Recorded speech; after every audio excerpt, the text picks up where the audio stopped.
Hey guys, nag-order ako ng shocks cover para sa aking Honda ADV 160. Sa Shopee ko lang siya na-order. Marami naman kayong pagpilian doon.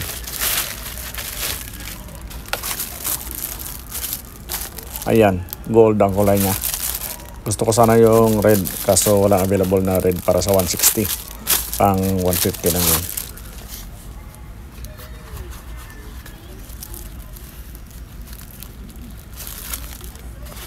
Yan, ganyan na itsura niya pag naka-fold.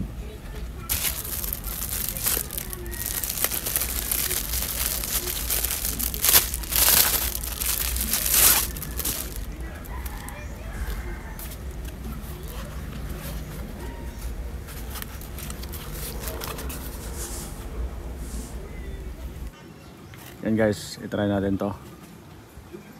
Hindi pa masyadong malinis yung shocks ko, pero lagyan natin para hindi na madagdagan yung dumi. Try lang natin kung fit.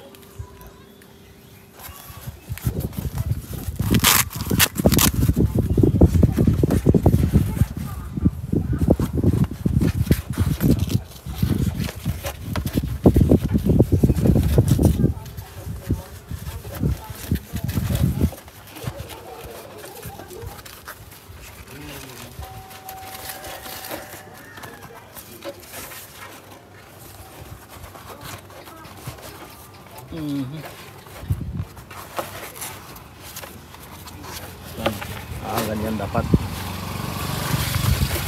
So ganito pala paglagay guys. Yun, dito.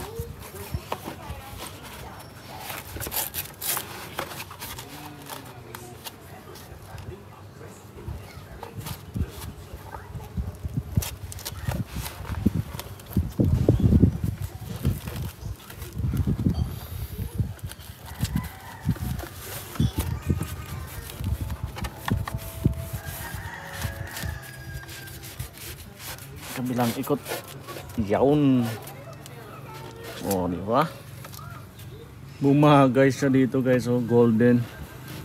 Kaya pala siguro gold. Pero sa 150 meron siyang pula eh. Yan. Yan, ganyan. Right.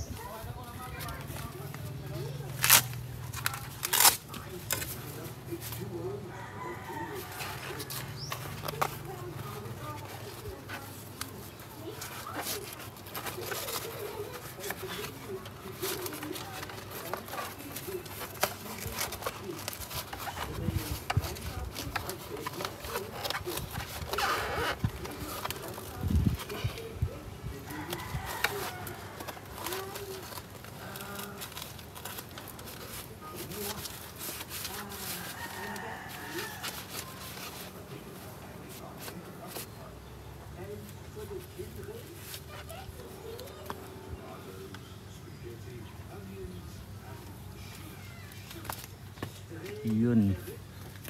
Napansin ko lang dito guys. Ito.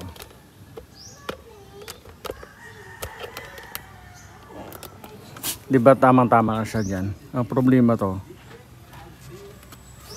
Yan. Pag bumaba. Kita to. So kailangan mahigpit siya na nakaganyan. Pero talagang bababa yan pag tumatakbo eh. Mas okay sana kung hinabaan na lang hanggang dito sa ilalim.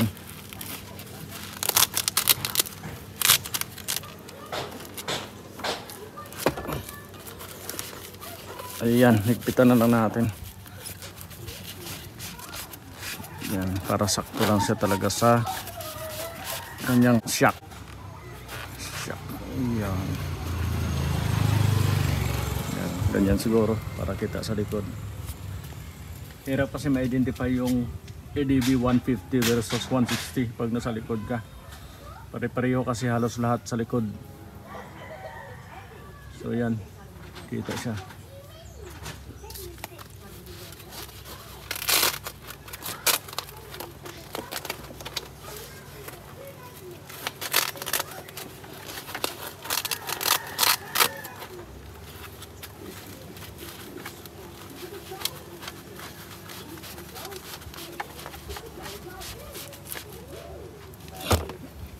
line.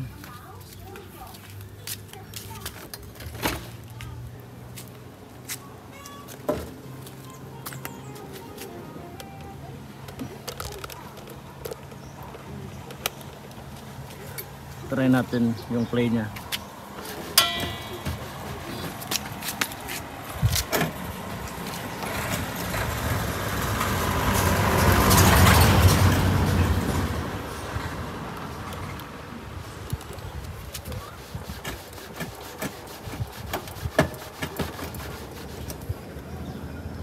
Okay. So pag may angkas ka nito, sagad siya dito. Matutupi ito. Okay lang yan. Malambot lang naman yan. Right, okay na yan. Para hindi masyadong palaging marumi yung shocks natin. Kinakalawang na rin pag katagalan kasi.